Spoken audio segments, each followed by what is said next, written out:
Hey, salut à tous, c'est Magicard. Aujourd'hui on se retrouve pour un nouveau tour de magie. Donc voilà, j'espère vraiment que vous allez bien. Et ça fait longtemps que j'ai pas fait de vidéo, mais voilà, entre les vacances, le travail, etc. Enfin bref, j'avais pas mal de boulot à faire en priorité. Donc voilà, je m'excuse. Mais du coup on est reparti pour voilà, quelques petits tours. Ça va être bien sympathique.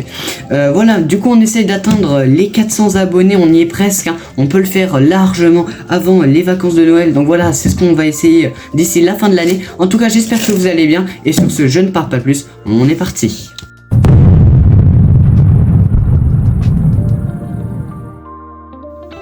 Ok, du coup, on est parti. Et ce qu'on va faire, c'est qu'on va bien sûr commencer par mélanger le paquet comme ceci, de différentes manières, évidemment. Et on va laisser le spectateur choisir sa carte dans le paquet. Avant, on peut faire quelques coups pour montrer au spectateur bien sûr que il n'y a aucune préparation dans le paquet.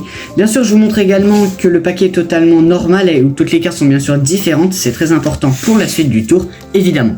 Maintenant, on va donc laisser le spectateur choisir une carte dans le paquet. Donc vraiment, il me dit stop quand il veut, admettons ici. Je vous montre la carte à la caméra, vous pouvez la retenir si vous le souhaitez, mais de toute façon, elle va apparaître dans un coin de l'écran. Très bien, je vous la montre et on va demander au spectateur de remettre sa carte dans le paquet.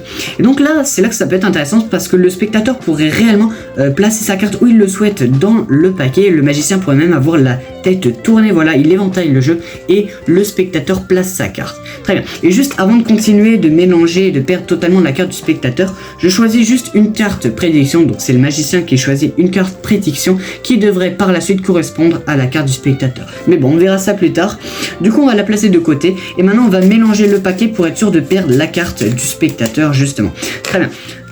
Comme ceci, il faut vraiment pas que je puisse connaître la position de cette carte, c'est très important pour la suite.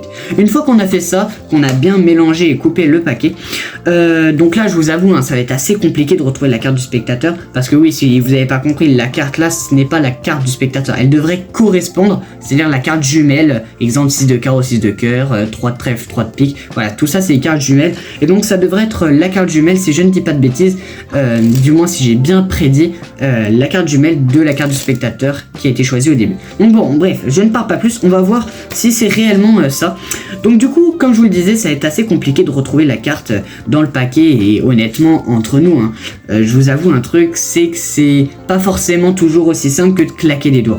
Et en général, les magiciens, ils aiment bien utiliser un assistant, donc que ce soit un assistant réel ou autre chose, une baguette magique, peu importe. Moi, j'avoue que j'aime bien utiliser deux cartes que je trouve très intéressantes. Ces deux cartes, ce sont les deux jokers. Alors oui, ça paraît pas comme ça, on se dit c'est deux petits bouts de carton, voilà, avec quelques dessins, mais en réalité c'est beaucoup plus que ça.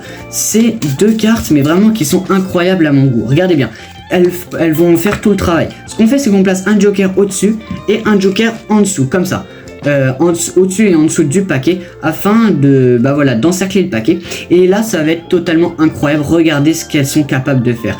Je vais juste, donc là juste pour résumer, je vais éjecter le paquet et normalement les deux jokers devraient attraper une carte qui devrait être celle du spectateur et donc qui par la suite devrait correspondre à ma carte prédiction. Très bien, donc regardez bien, on place les deux jokers, attendez je réégalise, les deux jokers au-dessus et en dessous, et là attention magie, regardez, 1, 2 et 3, boum, on est capable d'éjecter le paquet tout en récupérant une carte avec les jokers. Donc voilà, quand je vous dis qu'ils sont exceptionnels, voilà, c'est pas du bidon.